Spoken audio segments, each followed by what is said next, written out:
জুলাই বিপ্লবের সামনের সারিতে থেকে নেতৃত্ব দেওয়া আসিফ মাহমুদ সজীব ভূঁইয়া উপদেষ্টা পদ থেকে পদত্যাগ করেছেন।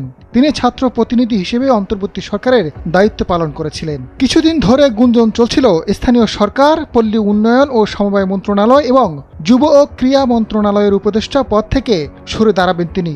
উপদেষ্টা পরিষদ থেকে পদত্যাগ করে আসন্ন নির্বাচনে প্রার্থী হওয়ার ঘোষণা দিয়েছেন আসিফ মাহমুদ। আসিফ মাহমুদ ঢাকা 10 আসনে প্রার্থী হবেন। এনসিপি যদি আগামী নির্বাচনে বিএনপির সঙ্গে জোটবদ্ধ হয় তবে আসিফ মাহমুদ এনসিপিতে আসবেন। তা না হলে তিনি বিএনপিতে যোগ দিতে পারেন এমন সম্ভাবনার কথা শোনা যায়।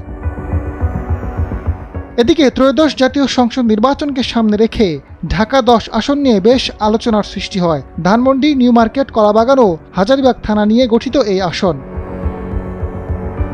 বৈষম্যবিরোধী ছাত্র আন্দোলনের সাবেক সমন্বয়ক আসিফ মাহমুদ এর আগে মুরাদনগর উপজেলা নিয়ে গঠিত কুমিল্লা 3 আসনের ভোটার ছিলেন। এই আসনে তিনি নির্বাচন করতে পারেন রাজনৈতিক অঙ্গনে এমন আলোচনা চলছিল।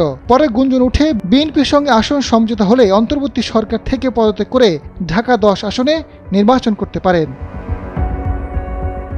আজাদ ফারুক, সময়ের আলো।